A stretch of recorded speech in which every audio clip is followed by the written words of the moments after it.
안녕하십니까, 박성현 교수입니다. 자, 이번 시간에는 재무이용관리사의 180페이지로 가시면 외국환 거래법이 나오고 있죠. 그쵸?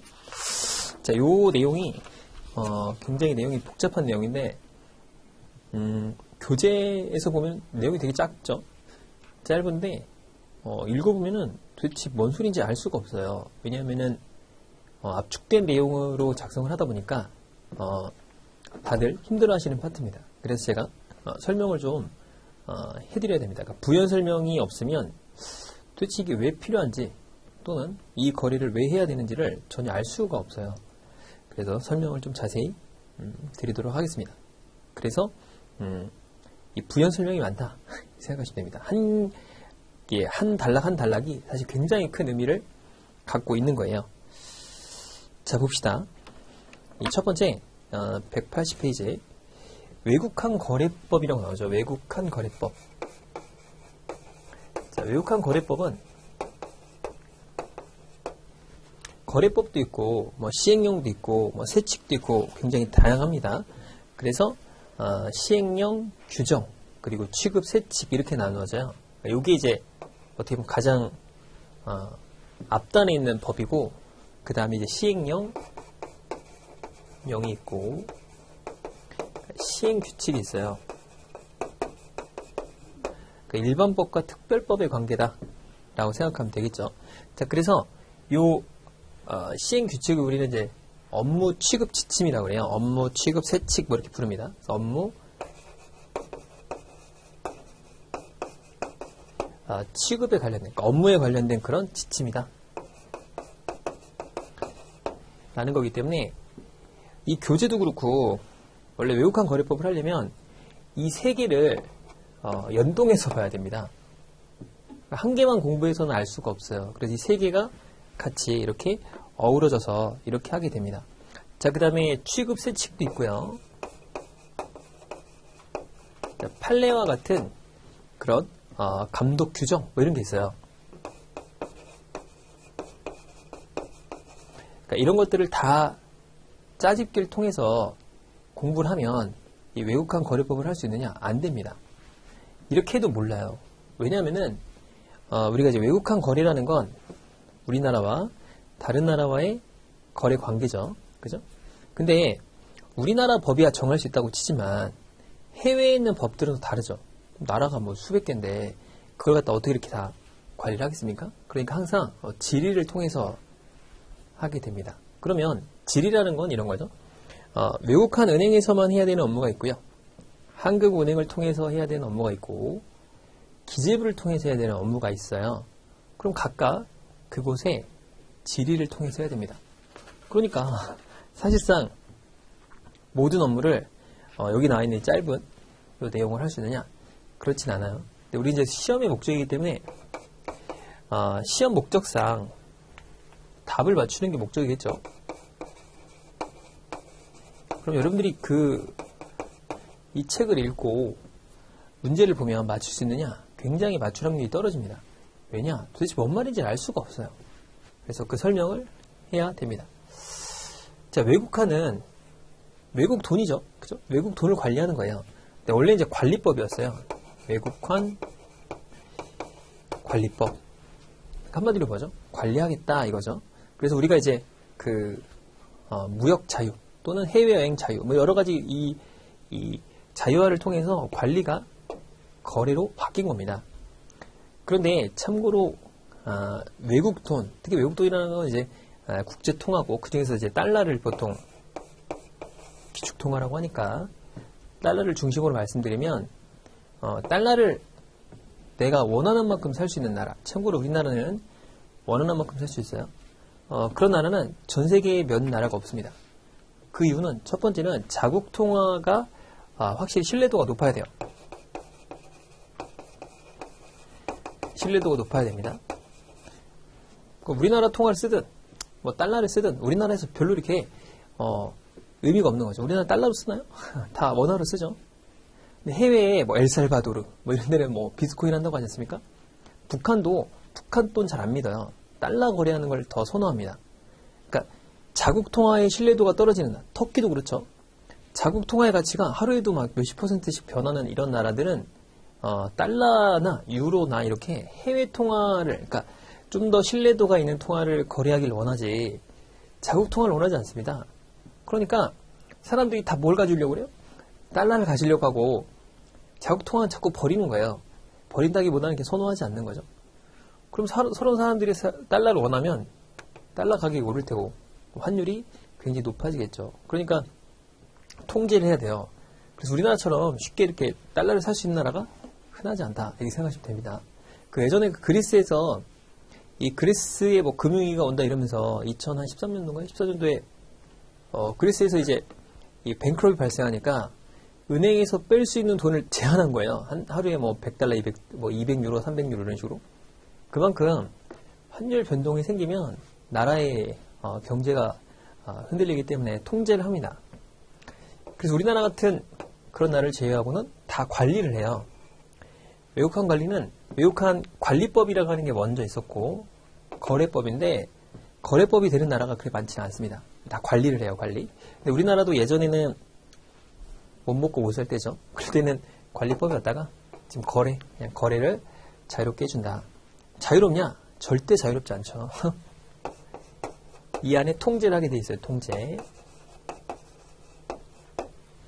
자, 그래서 교재를 보면은 외국환 거래와 대외 거래 자유, 이게 중요한 겁니다. 자유. 그러니까 시험 문제에 대외 거래의 억제 또는 통제라는 단어가 나오면 틀린 거예요. 아니 통제한다면서 통제한다고 얘기하면 안 돼요. 자유롭게 거래를 해야지만이 국제 신인도가 올라가죠. 근데 알지 모르게 다 통제하고 있습니다. 자, 시장 기능을 활성화하여 국민 경제 발전에 기여를 하고, 자, 그 다음에 대외 거래 원활화, 국제 수지의 균형, 통화 가치 안정 이런 거죠. 근데 우리나라도 이제 그 트라우마가 있잖아요. 그 슈퍼 트라우마, IMF죠. 이 트라우마 때문에 환율 통제라는, 그리고 외환 보유고를 많이 갖고 있어야 된다는 그런 어떤 강박관념 같은 게 좀 있어요. 근데 물론 있는 게 좋아요. 없으면은 경제가 이제 위축되거나 위기가 왔을 때 대처하기 힘든 건 맞습니다. 근데 우리나라는 특히 이걸 겪다 보니까 뭐 아시아 국가 중에 안 겪은 나라는 거의 없어요. 참고로. 근데 유일하게 IMF를 성공적으로 극복한 나라도 우리나라밖에 없습니다. 유일합니다.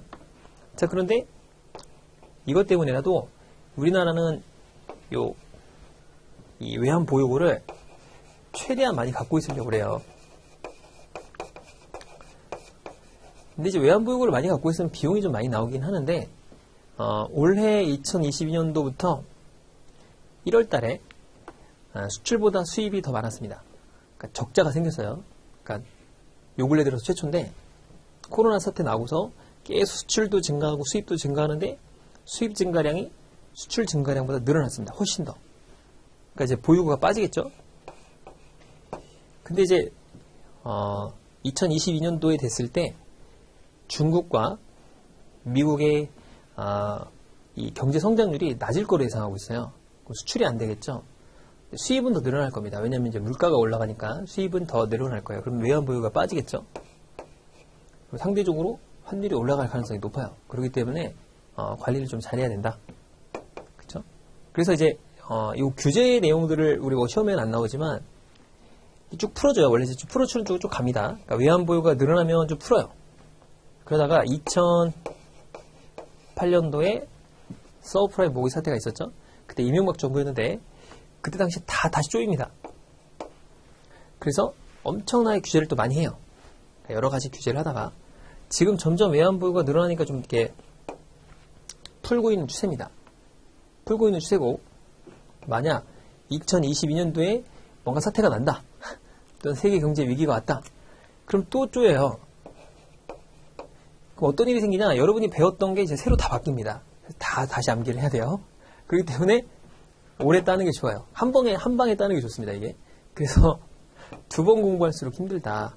그러니까 점점 외환보유가 풀어지면서 이 규제가 점점 완화됐어요. 완화되는 게 이제 뒤에 보면 설명이 나오는데, 그러면서 이제 뭐 이 완화되는 그런 규정들이 좀 이렇게 뒤에 나오게 되는데 그걸 다 보도록 하고, 아무튼간 올해 이제 어떻게 될지 모르잖아요. 좀 이게 보니까 1월 달부터 주가가 많이 빠지고 흔들리잖아요. 비트코인도 빠지고 하니까 좀 위기가 온다고 하죠. 또 금리 올리면 방법이 없죠.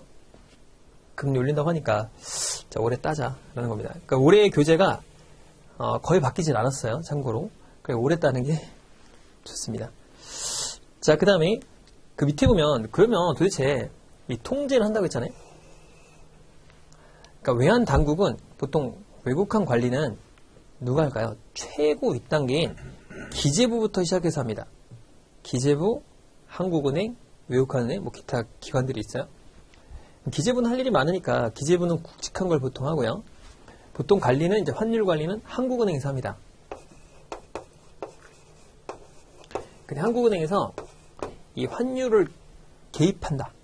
그런 얘기를 하면 큰일 납니다. 미국 애들이 가만히 있질 않죠. 환율 조작국이라는 표현을 해요. 그렇죠? 그래서 그게 걸리면 뭐 걸리진 않아요. 근데 우리나라 찍힌 적이 몇 번 있죠. 그러니까 찍힌다기보다는 좀 보겠어 이런 거죠. 좀 간섭하는 것 같네 이런 얘기를 한단 말이에요. 그래서 이제 단어를 인터벤션이라는 단어를 절대 하지 않습니다. 그 개입이라는 단어를 쓰지 않아요. 스무딩 오퍼레이션이라고 해서 조금 조절하고 있어 이 정도 표현을 한단 말이죠. 자, 그렇게 표현한단 말이에요. 근데 통제를 하는데 그럼 도대체 통제를 뭘 하느냐? 그게 중요해요. 그게 교재에 나오는 행정행위입니다. 그러면 여러 가지 통제를 하는데 첫 번째는 이 우리나라가 있잖아요. 그 외환 보유고가 부족한 게 문제 아닙니까? 외환 관리 거래를 할 때 뭐 외환이 뭐 자유롭게 우리나라가 미국처럼 그 원화를 찍어요. 그 원화가 전 세계 통화가 유통이 되면 굳이 이런 거래법을 만들 필요가 없습니다. 이렇게 빡시게 만들 필요가 없어요. 그냥 찍어서 팔면 되니까, 그죠? 근데 우리나라는 달러가 이제 필요하니까 소중한 달러를 보관하는 게 목적이에요. 그러니까 밖으로 안 나가는 게 목적이니까 일단 들어오는 건 오케이죠. 그러니까 들어오는 건 땡큐야. 근데 나가는 건 통제합니다. 이게 목적이에요. 모든 나라의 외국환 거래법은 다 들어오는 건 오케이. 나가는 건 안 돼. 라는 겁니다. 그래서 나가는 건 5만 불 이렇게 정해놓은 거예요. 들어오는 건 따지지 않습니다. 일단 들어와. 들어온 다음에 생각하자. 나가는 건 나갈 때부터 참견합니다. 왜 나가? 이유가 뭐지? 그래서 그 작년에 비트코인 프리미엄이라고 그래가지고 우리나라의 비트코인 가격이 딴 나라보다 비싸니까 딴 나라의 걸 사가지고 우리나라에 팔아먹으면 돈이 많이 되겠죠? 그죠? 그러니까 예를 들어서 뭐 5천만 원짜리인데 해외에선 4천만 원을 해요.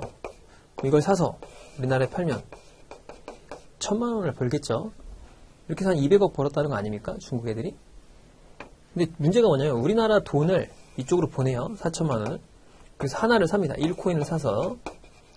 코인이 전 세계 어디서 거래되기 때문에 유통망이 없어요. 그러니까 뭐 관리할 수가 없죠. 근데 문제가 뭐냐? 이 5천만 원을 보내야 돼요. 그렇겠죠? 근데 아까 5만 불이니까 약 한 6천만 원까지 보낼 수 있거든요. 한 사람당. 그러니까 이걸 막 중국 동포들이 계속 보내는 거예요. 한 100명이 그냥 100명이 5천만 원씩 보내면 한 사람당 1,000만 원 번다 그러면은 10명이면 1억이고요. 100명이면 10억이에요. 한 방 보내면 그렇게 됩니다. 그러니까 뭐 동포들 많잖아요. 불러가지고 야 100만 원씩 줄 테니까 한 번만 보내줘. 이렇게 했던 거예요. 그랬더니 당국에서 이게 빠져나가는 속도가 너무 빠르니까 환율이 계속 오르는 거야. 안 되겠다. 한 방에 10,000불 이상 보내지 마. 이게 제한을 한 거예요. 보내면 이상하게 보는 거죠. 그래서 이런 제도가 있는 거예요. 그러니까 중요한 게 뭐냐? 나가는 걸 통제한다. 라는 건데. 그럼 나가는 걸 통제하는 건 여러 가지 방법이 있어요. 첫 번째는 나가는 문을 좁히는 거예요. 그러니까 여러 군데로 다 나가는데 그 문을 좁히는 건데 문을 한 개의 통로를 놓는 겁니다. 한 개의 통로. 그게 뭐냐면 외국한 은행을 지정하는 거예요. 그래서 지정이라는 게 있습니다. 지정. 그 다음에 통로라는 게 사실은 우리가 이제 해외로 돈을 보내는 방법은 두 가지밖에 없어요. 많을 것 같지만 첫 번째는 송금. 그죠? 해외로 은행으로 보내는 방법. 두 번째 들고 나가는 거죠. 송금과 현찰 이렇게 되는 거죠. 현금으로 들고 나가는 거예요. 마찬가지로 들어오는 거 마찬가지죠. 그러니까 몰래 이렇게 밀 반입하는 거 말고 그런 건 통제가 안 되니까 그런 거 빼고 이렇게 되는 거거든요. 그러면 보통 현찰로 막 100억씩 들고 나갈 수는 없잖아요. 그러니까 보통 송금을 통제합니다. 그래서 이 외국환을 취급하는 기관을 등록할 때 함부로 못하게 막는 거예요. 그러니까 외국환은행. 근데 이건 뭐 시험이 잘 안 나오고 아무나 못하게 막는 거죠. 나가는 문을 이렇게 좁혀놓는데 예전에는 외국환 은행 하나밖에 없었어요. 근데 요 나가는 문을 뭐 소액 해외 송금업자, 소액 해외 이체업자 뭐 이런 식으로 좀 늘려놓긴 했어요. 현재 늘려놨습니다. 근데 결국 큰 돈은 다 은행 통해야 돼요. 그러니까 외국환 은행이죠. 그러니까 외국환 은행은 우리나라의 시중 제1 금융권밖에 못합니다. 제2 금융권보다 안 돼요. 안 된다 이거죠. 자, 그래서 관리를 하긴 했습니다. 자, 두 번째는 지정이라는 건데 우리나라는 해외를 송금을 보내면 이유가 있어야 돼. 목적이 뭐니? 라는 거를 23가지를 정해놨습니다. 그래서 이 23개 항목 중 어떤 뭐 11번 항목이다. 이 항목을 신한은행 목동지점에서 했다. 그럼 얘는 이 11번 항목을 보내려면 항상 신한은행 목동지점만 이용해야 돼요. 다른 데 이용을 못하는 거예요. 뭐 이것도 보내고 저것도 보내면 통제가 안 되겠죠? 야, 여기서만 해. 이렇게 지정을 합니다. 만약 다른 곳으로 보내려면 이 지정을 변경해야 됩니다. 예를 들어서 내가 KB에 부산 무슨 지점이라고 해봅시다. 뭐 기장 지점 이런 데 있다고 해봐요. 옮긴다. 귀찮아요. 바꾸는 게 쉽지 않습니다. 귀찮아서 그냥 이렇게 인터넷으로 하면 되거든요. 그냥 신한은행에서 계속 보내게끔. 왜냐? 자꾸 여러 개의 루트로 보내면 통제하기 어렵죠. 관리가 안 된단 말이에요. 그래서 이렇게만 해. 라는 거죠. 자, 그러면 상식적으로 보내고 난 다음에 통제가 안 되잖아요. 뭐 100억불 보냈어. 근데 그 다음부터 뭐 사유를 찾으면 그러니까 보내기 전에 봐야 될 거 아니에요. 보내기 전이 더 중요한데. 자, 되게 지정을 했어요. 그 다음에 거기 나오는 그 신고 수리라는 게 있습니다. 뭐 신고, 뭐 확인, 신고 수리, 뭐 인가, 뭐 허가 이런 것들이 있어요. 이게 뭐냐면 보내는 게 여러 개가 있어요. 뭐 부동산을 살 수도 있고, 뭐 해외 투자도 할 수 있고, 할머니한테 돈을 보낼 수도 있고, 뭐 여러 가지 있겠죠. 그런 항목들이 있으면 그 항목별로 은행에 와서 요거를 확인받아야 돼요. 확인이냐, 신고냐, 신고 수리냐, 허가냐 이런 거를 먼저 등록을 하고 보내야 돼요. 그러니까 은행에서 야 이건 신고야, 이거 신고 수리야 라고 정해줍니다. 그럼 서류를 갖고 와요. 근데 이 지정은 외국한 은행에서 원합니다. 참고로. 근데 이 외국한 거래법이 어려운 이유는 뭐냐? 여기서 이제 수도 없는 업무가 나와요. 자, 확인, 신고, 수리, 신고까지는, 이 신고, 수리, 신고까지는 하는 기관이 외국한 은행, 한국은행, 그 다음에 기재부가 있습니다. 그러니까 무슨 얘기냐면, 외국한은행 신고사항, 한국은행 신고사항, 기재부 신고사항, 외국한은행 신고수리, 한국은행 신고수리, 기재부 신고수리. 허가는 참고로 외국한은행은 없어요. 한국은행, 기재부만 있습니다. 그러면 내가 돈을 보내야 되는 형태가 수도 없을 거 아니에요? 뭐 예를 들어서 누구한테 증여를 한다. 또는 뭐 부동산을 산다. 그 수도 없는 항목들이 있는데 그게 또 금액별로 다 달라요. 그걸 다 암기할 거냐? 수만 가지, 수억만 가지가 존재할 수 있어요. 경우의 수가. 그렇지 않겠습니까?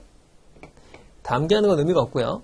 그래서 제가 정해드린 것만 암기하면 됩니다. 이게 너무 많기 때문에 다 따질 수가 없어요. 그렇겠죠?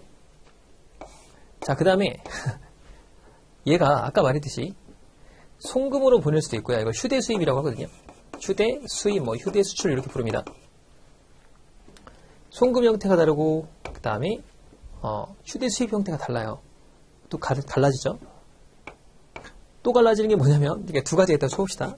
곱하기 여기 수만 가지가 있고 곱하기 1을 하고요. 또 문제가 뭐냐? 보내는 사람이 4종류예요. 그러니까 뒤에 나오지만 보내는 사람이 4종류, 받는 사람이 4종류입니다. 이렇게만 곱해도 일단 여기 10가지만 나와도 뒷단에 수없이 많은 경우의 수가 나오겠죠. 그러니까 이걸 다 암기한다는 건 거의 불가능에 가깝기 때문에 또한 나라별로 달라요. 우리나라뿐만 아니라 전 세계 거래한 나라가 160개가 넘단 말이에요. 현실적으로 모든 규정을 다 낼 수가 없습니다. 없겠죠? 상식적으로. 그러니까 그때그때 뭐 일반적인 경우만 정해놓고요. 그때그때 따라서 질의를 통해서 처리를 하게 됩니다. 자, 그러니까 결론적으로 얘기해서 이 밖으로 나가는 걸 통제하는데 사전 통제의 개념입니다. 통제라고 하면 안 돼요. 사전 통제의 개념으로 지정이라는 게 있고 아무나 할 수 없게끔 업무 기간을 정해놓고 요 신고 등의 업무라고 그래요. 얘를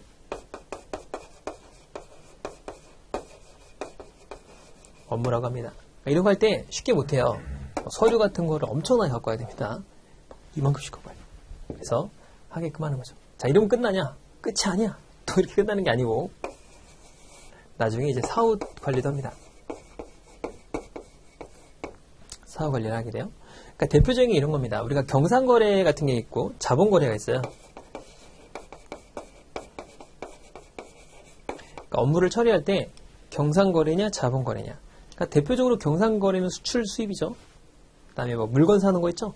여행 가는 거 이런 게 경상거래고요. 그러니까 자본거래는 여러분 주식 투자하시죠. 해외 투자, 서학개미들 뭐 이렇게 투자하고 그 다음에 뭐 해외 예금도 하고 뭐 이런 거예요. 자, 경상거래는 보내면 안 돌아옵니다. 그쵸? 해외 가서 물건을 썼는데 그 돈이 다시 들어오나요? 그렇진 않죠. 수출을 했어요? 그러니까 수입을 했습니다. 대금을 보내요? 돈이 들어올 리가 없죠. 다시 들어오지 않아요. 사실 경상거래는 사후관리가 그렇게 중요하진 않습니다. 근데 이 자본거래는 내가 뭔가 투자했잖아요. 뭐 구글에 투자했어. 알파벳이라는 회사에 투자했습니다. 그 목적이 뭐예요? 그거 팔아가지고 돈을 돌아오는 게 목적이잖아요. 항상 사후관리가 중요해요. 얘는 돌아와야 되거든요. 근데 자 여기서 이제 나갈 때 다 자유로워요. 이게 나갈 때 이것도 자유롭습니다. 신고만 하면 자유로워요. 한 1000억 보냈다고 해봅시다. 내가 슈퍼 서학개미야. 돈이 많아. 1000억을 보냈어요. 달러로 해가지고 보냈습니다. 투자를 했어. 근데 얘가 뻥치고 100억만 돌아왔어요. 900억 손실 났어요. 이렇게 뻥을 치고 이렇게 100억이 돌아오면 얼마가 나간 거죠? 900억의 외환보유고의 손실이 발생해요. 그렇죠? 그러니까 관리를 잘해야 됩니다. 사후 관리를 해야 돼요. 그러니까 여러 가지 문제가 많기 때문에 관리와 통제가 굉장히 복잡하고 어렵죠. 그러니까 최대한 이렇게 좁혀놔야지만이 이런 관리가 좀 용이하다 라고 보면 될 것 같아요. 그래서 우리 교재에는 이런 것들이 나오고 있어요. 그래서 이걸 한 번에 그러니까 교재가 이게 제가 강의를 한 10년 정도 했는데 외국한 거래법만 이게 이제 무역하고도 연결돼요. 왜냐면 이제 외국한 거래의 한 80% 이상은 다 뭐죠? 80% 다 수입 거래예요. 그러니까 무역도 중요하고 또 실무를 해봤어야 돼. 실무를 안 해보면 절대 모릅니다. 이게 글로 읽은 사람은 절대로 할 수가 없어요. 이 업무를.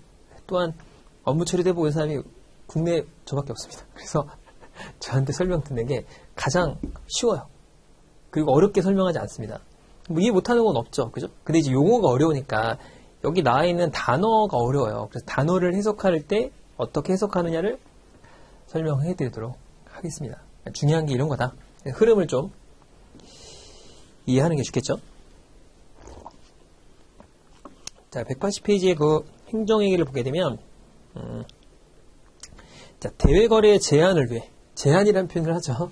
통제인데 사실은 제한입니다. 특정 거래 행위에 대해서 사전 또는 사후라고 되어 있죠. 뭐가 더 중요해요? 사전이 훨씬 중요합니다. 나갈 때부터 조심해야죠. 나간 다음에 메롱하고 도망가고 이러면 끝이 나잖아요. 그래서 사후는 그렇게 물론 빡신데 사전이 더 중요합니다. 자, 그리고 거기 보면은 허가, 인가, 신고 수리 이런 게 있어요. 근데 인가 중에서는 이런 게 있었습니다. 그러니까 우리가 이제 수입을 하잖아요. 수입을 해. 그러면은 수입 대금을 보내겠죠.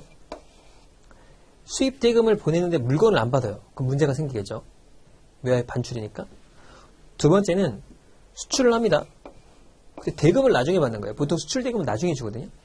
그러니까 이제 연지급 거래라고 하죠. 그러니까 지급이 나중에 들어와. 외상 거래 방식으로 들어온단 말이에요. 그럼 돈을 안 받아. 그럼 문제가 되겠죠. 근데 그런 것도 이제 폐지가 돼서 여러분들이 좀 공부하기 편해졌어요. 이게 되게 암기하기 어렵거든요. 근데 지금 폐지됐어요. 그러니까 돈을 받아야 되는 거야. 이 받아야 될 의무 뭐 이런 것들이 있었습니다. 자, 근데 허가는 거기 볼게요. 거기 외국환 거래법상 허가권 등은 무조건 뭐예요? 기재부예요. 그러니까 제일 중요한 거잖아요. 환율은 우리나라에서 어떠한 지표보다 가장 중요한 지표 중에 하나입니다. 그죠? 요거는 이자율보다 훨씬 중요해요. 왜냐면은 우리나라는 수출과 수입으로 먹고 살기 때문에 환 조정을 못하면 그냥 나라가 한 방에 훅 가죠. 많이 경험했잖아요. 중요하다. 자, 기재부 장관의 기소인데 효율을 위해서 한국은행이라든가 은행에다가 위탁을 했습니다. 그래서 외국환 거래는 다양한 곳에서 할 수 있어요. 뭐 증권사도 하고 뭐 할 수 있는데 규모가 되게 작고요. 큰 건 다 은행에서 한다. 돈을 많이 버는 거죠. 자, 허가를 보면 그 외환시장에 미친 영향이 크다라고 돼 있고 거기 중요한 게 있어요. 그 밑에 보면 이 허가라는 항목은 한국은행과 기재부 허가 사항만 있어요. 외국환 은행은 허가가 없습니다. 거기 동그라미 쳐놓으시고. 자, 인가는 거의 없었습니다. 뭐 이런 게 있다 정도 이해하시면 될 것 같고. 자, 넘어가서 등록은 거기 나왔죠. 업무를 하려면 갖춰야 된다. 자, 외국환 은행은 은행을 하려고 하잖아요. 뭐 일단 전산이 있어야겠죠. 기본 자본금도 있어야 되지만 이 업무를 할 수 있는 애들이 지점별로 2명 있어야 돼요. 그러니까 전문가가 있어야 된다는 거죠. 전문가. 자, 그렇다. 자, 거기 보면 이제 신고와 신고 수리가 있고요. 확인이 있습니다. 그러니까 신고 등의 업무는 사실 4개예요. 확인, 신고 수리, 허가. 이 4가지입니다. 4가지. 그 중에서도 확인은 그냥 그런 거예요. 은행이 대충 뭐 실명 증표만 보고서 송금이나 휴대 반출할 수 있도록 해주는 거예요. 대표적인 게 뭐죠? 여러분 확인하는 게? 여행 경비 환전하고 이런 거 있잖아요. 은행 가가지고 내가 한 $500를 바꿔서 미국 여행 갈 거예요. 라고 하면 $500를 받을 때 무슨 서류 같은 거 안 내죠. 막 무슨 막 여권 막에다가 막 미국 비자에다가 막 여행 간 여행 증명서 이런 거 가져갈 리가 없죠. 감 주잖아요. 그런 게 확인입니다. 그러니까 간단한 실명 증표 등을 보고서 그냥 보내주는 거예요. 자, 신고와 신고 수리가 있는데 신고보다는 신고 수리가 좀 더 빡시다라고 보면 될 것 같고요. 서류들이 들어오잖아요. 뭐 규제는 안 나오지만 얘는 은행에서 2영업일 안에 처리를 해야 되고요. 얘는 7영업일 안에 처리하게 되겠습니다. 좀 더 많이 봐라 이거죠. 그죠? 자, 그래서 신고 수리 항목은 이거 하나만 기억하면 돼요. 부동산 거래입니다.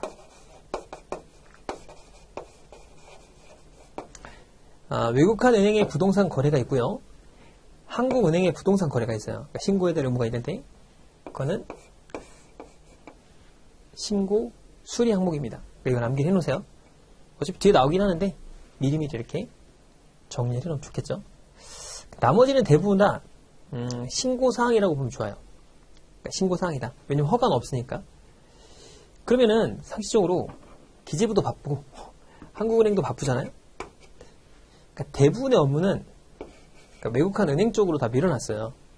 그러니까 웬만한 건 다 외국환 은행에서 신고하고 보내라 라는 겁니다. 그래서 서류 같은 걸 준비해서 보내라 라는 거죠. 그리고 사실 외국환 은행 쪽으로 가야 업무가 좀 수월해요. 왜냐면 얘네 쪽으로 가잖아요.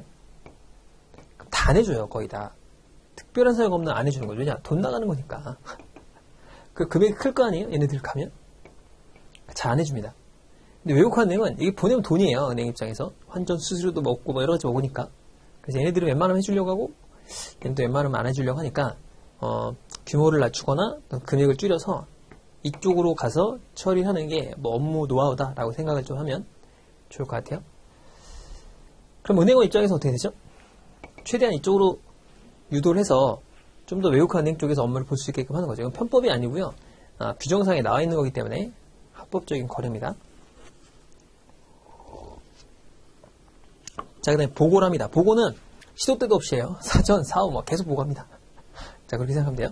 그래서 보고는 그냥 만불 넘어가면 보고를 하는데, 그러니까 이 사전 보고도 하고 사후 보고도 합니다. 그럼 보고라는 게 어디에 보고되냐? 다 보고됩니다. 다.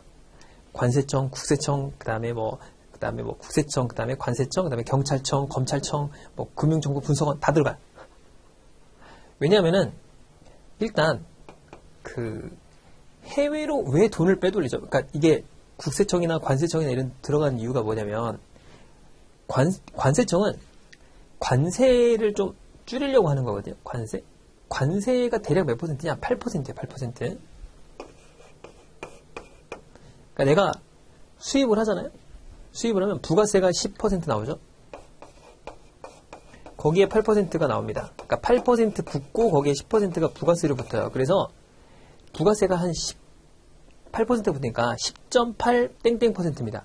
그러면 두 개 더하면 18.8 땡땡% 될 거 아니에요. 거기다가 뭐 각종 붙어요. 그래서 여러분이 그 해외에서 물건을 사서 $600가 넘어가면 신고를 해야죠. 그럼 그냥 대충 20% 때립니다. 그걸 간이과세라고 그래요. 그래서 그냥 20% 세금 내고 갖고 오면 돼요.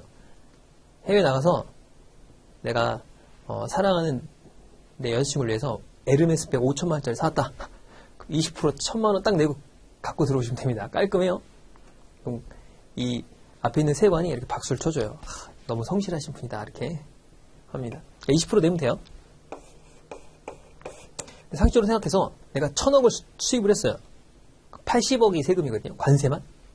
어떻게 하든 빼돌리고 싶은 생각이 들면 안 되겠지만 그런 사람이 있겠죠. 그러니까 이런 걸 이제 빼돌리는 애들이 있어요. 중간에 조금 빼고 이런 애들이 있거든요. 그래서 이걸 막기 위해서 관세청에도 통보가 돼야 돼. 돈이 확 통보가 되니까. 그죠? 돈이 연관되니까. 두 번째는 증여세하고 상속세를 안 내려고 돌려치는 게 많아요. 국세청에도 들어가야죠. 해외에서 돈이 들어오면, 그러니까 우리나라는 참 좋은 나라인 건 뭐냐면 자원이 없죠. 자원이 없으니까 너무 행복한 나라야. 이게 뭔 말이냐? 자원이 없으니까 테러 자금이 안 들어옵니다. 돈이 많은 나라에 돈이 많은 뭔가 빼먹을 게 있어야 테러를 하죠. 테러의 목적은 돈이에요, 다. 물론 뭐 이념도 있고 하지만 다 필요 없고 다 돈이에요, 사실은. 우리나라 빼먹을 게 없어요. 그러니까 테러 자금이 안 들어오는데 이게 못 사는데 하필이면 이렇게 작고 소국인데 먹을 건 많아. 그럼 항상 뭔가 생깁니다. 분쟁이 생기고 옆에서 막 이렇게 태클을 걸죠. 뺏어가려고. 우크라이나 이거 왜 뺏어가려고 그래요? 서로 돈 되니까 뺏어가는 거예요. 다 싸움이 있는 거죠. 우리는 먹을 게 없어요. 자원도 없고 그냥 뭐 공장 있고 머리로 승부하니까 애들을 죽이면 안 되는 거야. 죽이면 생산이 안 되니까. 그죠? 전쟁이 안 납니다. 우리나라는 참고로. 전쟁 나면 큰일 나요. 세계 경제가 뭐 1, 2%가 다운된다잖아요. 우리나라가 전쟁을 하면. 다행인데 그래도 혹시 모르잖아요. 테러 자금이 들어올 수 있잖아요. 그걸 통제하려면 금융정보분석원이라든가 검찰청, 경찰청이 필요한 겁니다. 다 돈이 연관된 거니까. 국제사범들이 뒤에서 나옵니다. 돈을 세탁하는 방식들이 여러 가지가 있는데 우리나라는 돈 세탁하러 잘 안 들어옵니다. 왜냐? 전산이 잘 돼 있어서 들어오는 순간 알아요. 그리고 우리 가입이 많이 돼 있기 때문에. 근데 그럴 수는 있겠죠. 해외에 이 전산이 잘 발달되지 않거나 전산을 오픈해 준 거예요. 그냥 니네 여기 와서 탈세를 해 라고 하는 나라들이 있죠. 그 텍스 해븐 지역들. 왜 그러냐? 그걸로 먹고 사는 거예요. 그 나라들은. 그거에 이제 조금 이렇게 이 콩고물들을 먹어가지고 그 나라의 그 GDP가 몇 %씩 차는 나라들이 있단 말이에요. 근데 우리나라는 그런 건 없는데 아무튼 들어올 수 있잖아요. 해외에서 돌려친 자금이 깨끗해져서 들어오는 것도 막아야 되잖아요. 다 보고가 됩니다. 그럼 얼마? 10,000불 넘어가면 보고된다. 이렇게 그냥 기억하시면 됩니다. 대충. 그죠? 자, 이게 그 내용이에요. 그래서 굵직한 내용들이 이런 겁니다. 그래서 우리나라는 뭐가 중요하다? 외환 보유고를 지키는 게 중요한데 그 외환 보유고를 지키려면 이러이러한 작업들을 하더라. 그럼 여러분들이 이제 앞으로 암기할 게 뭐냐? 요거. 신고 등의 업무가 도대체 어디에 신고냐? 그 다음에 신고 수리냐? 이런 걸 아는 게 목적인데 수없이 많은 경우에서 존재할 수 있기 때문에 제가 알려드린 것만 공부하면 된다 정도 이해하시고 넘어가도록 합시다. 거기 안에 정말 몇 줄 안 되는 그 안에 정말 많은 내용이 숨겨져 있다라고 볼 수 있겠죠. 자, 넘어가서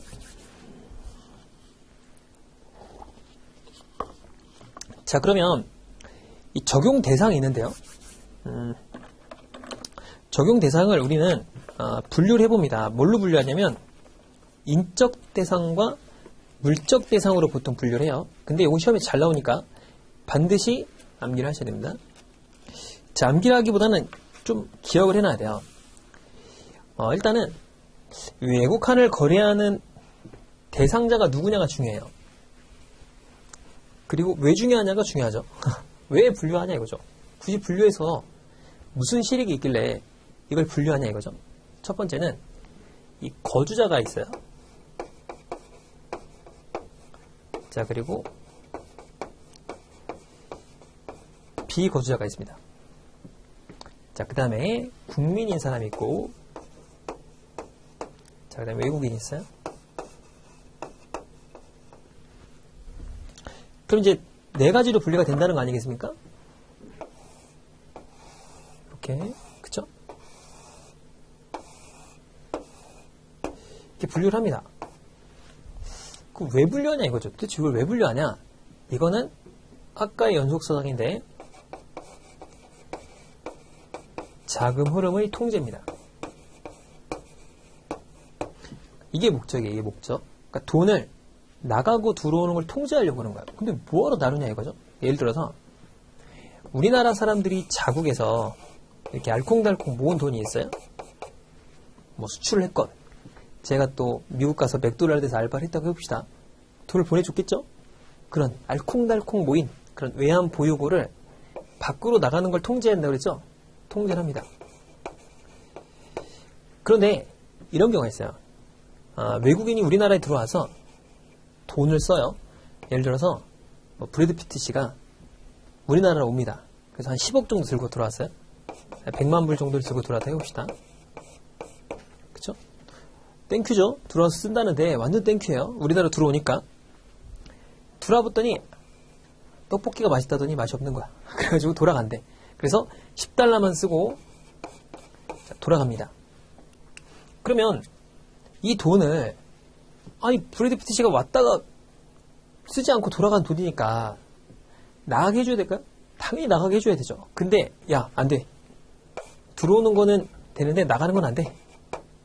공산주의 국가죠. 그죠? 이런 경우는 무조건 나가게 해줘야 됩니다. 어떤 통제도 없이 나가게 해줘야 되죠. 그죠? 그러니까 어떤 가림막도 없이 나가게 해줘야 되는데 그런 걸 분류하기 위해서 자, 이렇게 분류를 하는 겁니다.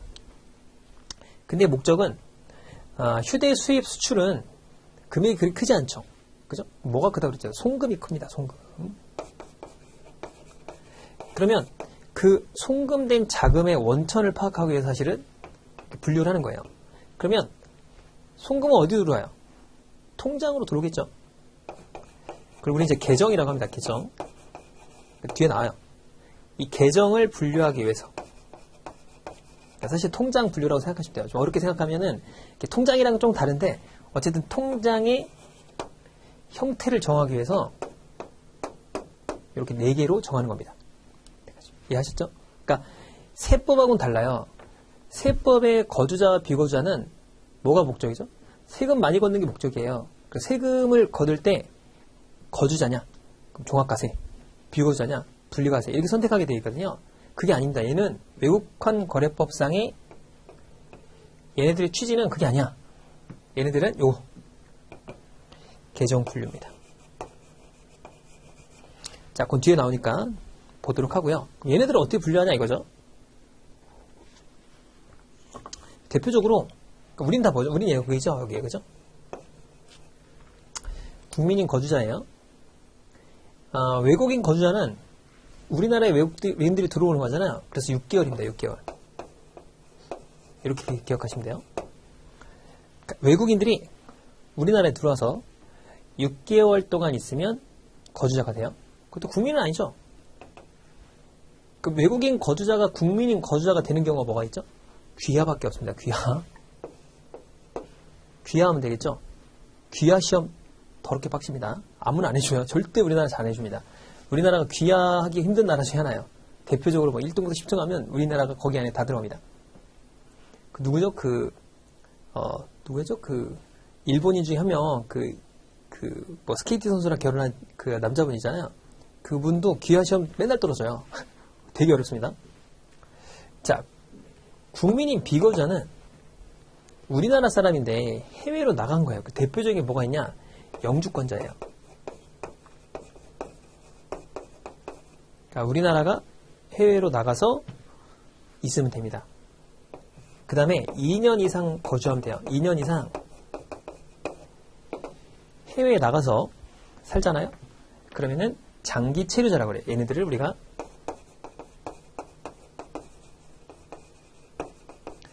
장기 체류자라고 합니다. 그래서 2년 이상 살면 비거주자가 됩니다. 자, 그럼 이제 국민인 비거주자가 됐어요. 그러면 이 국민인 비거주자가 우리나라 들어오잖아요. 들어오면 3개월입니다. 이게 뭐냐? 이렇게 외우시면 돼요. 6개월, 3개월. 그러니까 우리나라 사람인데 해외에 나가 있던 거예요. 그 사람이 해외에서 있다가 우리나라에 들어오면 딱 3개월만 지나면 국민인 거주자로 바뀝니다. 반대죠. 생각하세요. 외국인이 자기네 나라로 돌아가. 만약에 뭐 이탈리아에 있는 사람이 우리나라에서 6개월 살다가 자기네 나라로 돌아가면 몇 개월 있으면 그 나라 국민이 될까요? 3개월입니다. 3개월. 이 외국한 거래법은 요 거주자 기준이 대부분 비슷해요. 비슷하게 만들어놨습니다. 우리나라도 뺏겼죠. 뺏겼겠죠. 우리나라 어떻게 자체적으로 만든 게 아니라 남의 나라 걸 베끼고 우리나라를 접목해서 점점 변화된 거 아니에요. 만불이란 기준은 전 세계 만국 공통이야. 만불이 예전에 만불이고 30년 전에 만불이거든요. 지금 만불 그렇게 큰 금액은 아니잖아요. 어떻게 생각해보면 그죠? 백 하나도 못 써요. 근데도 지금도 만불 통제하는 거 보면 참 안 바뀌어요. 전 세계적으로 다 바꿔야 되니까. 그렇죠? 자, 그 다음에 외국인 비거주자는 말 그대로 눈 파랑색. 그러니까 우리나라 사람이 아닌 거죠. 우리나라 사람이 아니니까 6개월이 안 된 애들은 다 외국인 비거주자입니다. 그렇겠죠? 그런데 또 한 경우가 있어요. 시민권자. 시민권자가 뭐냐면 국민인 비거주자인데 그 나라 국민이 돼버린 거예요. 그러니까 스티브 유 이런 사람도 있죠. 그렇죠? 그러니까 제가 미국에 가서 한 3년 살다가 귀화를 했어. 미국 시민이 돼버렸어요. 그럼 뭐 어떻게 되죠? 여권이 바뀝니다. 이때 여권 교체예요. 자, 여기까지는 대한민국 여권이거든요. 되는 순간 여권이 바뀝니다. 그러면은 미국 여권으로 나오죠. 그쵸? 자, 바뀌는 거예요. 그러니까 아예 다른 겁니다. 이때. 그래서 국민인 비거주자가 외국인 비거주자가 될 수 있어요. 이걸 이제 귀화라고 하죠. 이쪽으로 귀화하는 거죠. 얘는 그죠? 이렇게 귀화하면은 외국인 비거주자가 됩니다. 그죠? 그러니까 이 분류하는 게 시험에 잘 나와요. 기억을 해놓읍시다. 자, 법인도 마찬가지고요. 단체도 그렇고 다 분류합니다. 자, 그 다음에 여기 외국인 거주자 중에서 우리나라에 들어왔어요. 근데 6개월이 지나야 국민 거주자라고 했잖아요. 그런데 사업을 하면 돼. 장사를 시작하자마자 바로 거주자가 됩니다. 그러니까 요 사업을 영위하는 사람들, 영업을 하는 사람이라고 하는데 영업을 하는 순간 국민인 외국인 거주자가 됨과 동시에 계정을 이 거주자 계정을 만들 수 있어요. 뒤에 나오긴 하니까. 자, 그렇게 보도록 합시다. 그러니까 이게 뭐랑 연동되느냐? 계정과 연결됩니다. 그래서 국민인 거주자만 이렇게 쓸게요. 제가 이제 앞으로 국민인 거주자만 자, 거주자 계정이라는 걸 만들 수 있고요. 그 외는 이렇게 분류하죠. 하나, 둘, 세 개. 이런 케이스를 그 외라고 그래요. 그 외는 대외 계정을 만들어야 돼요. 원칙적으로. 이게 뭐냐? 뒤에서 보도록 할게요. 이걸 만들게 돼 있어요. 그러니까 이게 연동해서 알아야 돼. 안 그러면 이게 의미가 없어요. 이걸 알아서 뭐 어디에 써먹을 거냐? 여기서 써먹는 거야, 여기서. 그래서 이거랑 같이 이렇게 묶어서 봐야 됩니다. 그런데 아까 여기 있던 외국인이 와서 사업을 했잖아요. 바로 국민인 거주자 계정을 만들 수 있습니다. 왜 그러냐면 이 대외 계정이나 다 외화 계정이 얘네들은 외화 통장인데 그러니까 외화 통장이라고 생각하면 됩니다. 이 거주자 계정은 원칙이 있어요. 뭐냐면 이게 우리나라 돈이잖아요. 들어오는 건 땡큐, 나가는 건 막아요. 그죠? 자, 그런데 이 대외 계정은 들어오는 건, 이 대외 계정으로 들어가는 거는 통제하고요. 나가는 건 그냥 다이렉트로 나가게 해줍니다. 그것도 이해가 잘 안 가시지만 그냥 이렇게 된다고 얘기하세요. 생각하시면 됩니다. 그러니까 왜 그런지는 뒤에서 또 자세하게 설명을 드리도록 할게요. 자, 여기가 이제 큰 틀이고요. 왜 끝나냐? 그렇진 않고 좀 디테일하게 좀 더 보도록 하겠습니다. 자, 넘어가서 181페이지 보면은 그 거주자와 비거주자의 판단 요건을 뭐로 한다? 거주성이라고 한다. 자, 그래서 외국환 관리 내용을 달리 적용한다. 자, 거주성은 국적과는 관계없이 기간이 중요해요. 기간. 왜냐면 거주자라는 건 이쪽이기 때문에 국민일 수도 있고 외국인일 수도 있어요. 그러니까 여러분이 시험 문제를 보실 때 문제에서 국거냐 외거냐 뭐 국민인 비거냐 이걸 꼭 먼저 봐야 돼요. 거기에 따라서 주체가 달라지니까 여기 보면 될 것 같아요. 자, 거주자 주소가 있거나 그 다음에 거소가 있으면 되는데 그 판단 기준이 중요한 게 아니고 넘어가 봅시다. 자, 넘어가면 자, 거주자 중에서 국내에 주소, 거소를 둔 사람 우리 같은 사람들이죠. 법인도 해당이 돼요. 자, 그 다음에 국내에 주된 사무소를 뒀는데 자, 거기 3번이 중요합니다. 182페이지. 제외공간이 근무할 목적으로 파견되어 있어서 외국에 체제하는 국민. 이게 뭐냐 이런 거죠. 예를 들어서 미국이 이렇게 있다고 쳐봅시다. 뉴욕이 여기 있고 뭐 LA가 여기 있다고 치면은 뉴욕에 공간이 있거나 또는 영사관, 대사관이 있는 데가 있죠.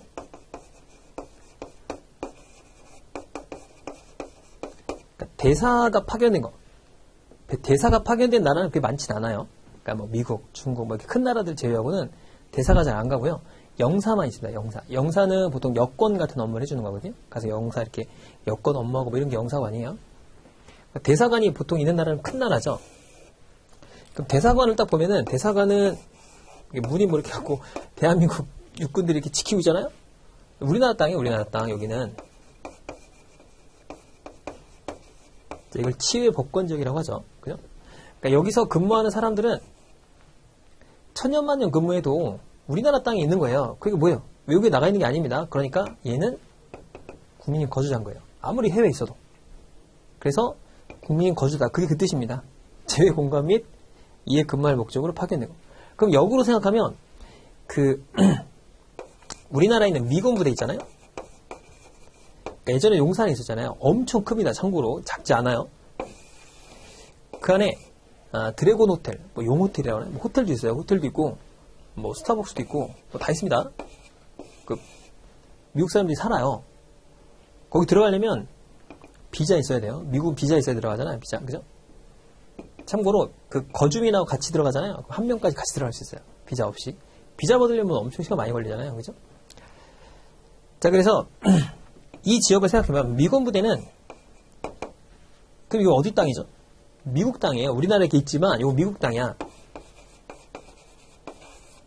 그럼 여기 살고 있는 사람이라든가 또는 여기 있는 미군 부대의 미국인들은 우리나라 사람이 아닙니다. 그러니까 미국 사람인 거고 우리나라에 천년만년 있어도 뭐예요? 항상 미국인 비거주자입니다. 이해가셨죠? 그러니까 반대죠, 반대. 자, 그 다음에 그 4번이 중요합니다. 비거주자 중. 그러니까 여기서 우리나라에 왔다. 그러면 3개월 내. 그러니까 거기 써있죠? 거기 읽어보고 안다는 게 거의 불가능한데 비거주자 중 4에서 6에 해당하는 국민에다 동그라미. 그 있죠? 그러니까 얘만 돼요. 얘는 아니죠. 얘가 와서 3개월이 지나면 국민인 거주자가 된다. 자, 비거주자의 국내 시점. 그러니까 우리나라에 와서 사업을 영위하는 거잖아요. 그럼 무조건 거주자가 되는 거예요. 자, 그 다음에 국내인은 영업소, 기타 사무소에 근무하고 있는 외국인. 얘는 뭐죠? 영업을 한다고 했잖아요. 그러니까 그냥 외국인 거주자인 거예요. 그러니까 이 교재가 좀 이상한 게 원래는 국민인 거주자와 외국인 거주자, 그 다음에 국민인 비거주자와 외국인 비거주자로 분류하는 게 맞거든요. 근데 이렇게 분류해 놓으니까 뭐가 뭔지 전혀 알 수가 없죠. 근데 시험 문제는 이렇게 나와요. 4개 케이스로 나오거든요. 그러니까 이거를 보고서 시험 문제 맞추는 것 자체가 기적이죠. 자, 7번 볼게요. 6개월 이상 국내에 체류하고 있는 외국인. 요 케이스죠. 외국인 거주자입니다. 거주자. 자, 비거주자를 보면은 외국에 주소를 두고 있는 외국인. 그죠? 외국에 집이 외국에 있어요. 그런 애들이고. 그럼 그런 애들은 왜 이렇게 분류해 놨을까요? 우리나라 와서 잠깐 뭐 여행 가고 그런 거 있잖아요. 그런 겁니다. 자, 그 다음에 외국인은 영업소, 기타 사무소. 당연히 외국에 있으니까 외국에서 영업을 하면은 이 국민인 비거주자가 되는 거예요. 그러니까 참고로 우리나라 사람이 해외에 나가가지고 사업하는 순간, 사업하기도 쉽지 않죠. 사업을 하는 순간 뭐예요? 그쪽에서 영업을 하도록 해주는 거고 그쪽에서 거주를 한다고 보는 거예요. 그러니까 국민인 비거주자를 보는 겁니다. 자, 그래서 4번도 국민인 비거주자고, 자, 그 다음에 6번 2년 이상 체류하고 있는 국민, 그러니까 국민인 비거주자예요. 그 6번 맞죠? 자, 국내에 있는 외국 정부의 공간과 국제기구, 요거 미군 부대나 UM군 이런 것들이에요. 자, 국내에 있는 외국 정부의 공간 또는 근무할 목적으로 파견되어 체제하고 있는 외교관, 외교관인 게 대사고 영사관 이런 거죠. 자, 그런 거고. 자, 그 다음에 대한민국 미합 중군 간의 협정에 따라서 뭐 군대, 뭐예요? 미군 부대 줄여가지고 미군 부대입니다. 깔끔하죠. 자, 그 다음에 11번 거주자였던 외국인이 해외로 나가면 3개월만 지난 거예요. 그 사람이 되는 거예요. 그러니까 비거주자가 된다 그런 얘기죠. 그래서 이 기준이 6개월, 3개월인 것만 기억하시면 되는데 6개월, 3개월만 기억하면 시험에 틀려요. 왜냐? 내용을 모르면 틀립니다. 그래서 내용을 알고 있어야 돼요. 누가 3개월이고 누가 6개월이냐 이런 거를 조금 알아야 된다라는 거고. 자, 거래 행위는 뭐냐? 거래 행위는 돈을 왔다 갔다 하면 돼요. 그러니까 우리나라에서 원화와 외화를 교환해도 외국환 거래법이고, 그러니까 이런 거죠. 거래는 당연히 외국환이니까 원화하고 외화를 바꾸는 거잖아요. 그렇죠? 그러니까 국내에서 원화끼리 거래하는 건 뭘까요? 국내의 원화. 당연히 해당이 안 되는데 국내의 원화를 이 외국인하고 거래하잖아요. 거래 대상이 될 수 있어요. 왜냐면 외국인이 원화 취득하는 건 좀 이상하거든요. 그 다음에 당연히 이건 대상이 되고, 해외, 이게 제일 중요한데 해외에서 원화로 거래하는 것도 대상이 됩니다. 그러니까 미국인들이 원화를 계속 사는 거, 이것도 문제가 되거든요. 그러니까 우리나라가 그 MSCI 선진국 지수에 편입이 안 돼요. 왜 안 되냐? 이 원화 거래 때문에 그래요. 우리나라는 이 달러를 원화로 바꾸는 게 그렇게 쉬운 일은 아닙니다. 그러니까 우리나라가 9시에 장이 시작되면 3시 반이 되면 국내 원화 거래가 끊깁니다. 그러니까 외국인도 못해요. 원화를 함부로 사는 건 안 돼요. 달러를 샀다 파는 건 자유로운데 원화를 사고 파는 건 안 됩니다. 근데 외국인들은 우리나라 9시부터 3시면 잘 거 아니에요. 잤다가 일어나면 장을 안 열어. 거래가 안 되는 거야. 그러니까 이거 못하니까 이거 열어달라. 그래서 NDF 거래라는 게 있긴 한데 그게 이제 원화 거래가 아니기 때문에 달러 거래거든요. 그러니까 열어달라. 그럼 편입을 좀 생각해 볼게. 라고 올해 나왔죠. 편입 때문에 3년 걸려요. 이거 편입된다고 해도 3년 걸립니다. 참고로. 아무튼간 이것 때문에 잘 안 됩니다. 자, 그런데 그러니까 해외에서 원화를 거래하는 것도 여기 보면 외국환 거래 대상에 해당이 됩니다. 자, 거기 나와있죠.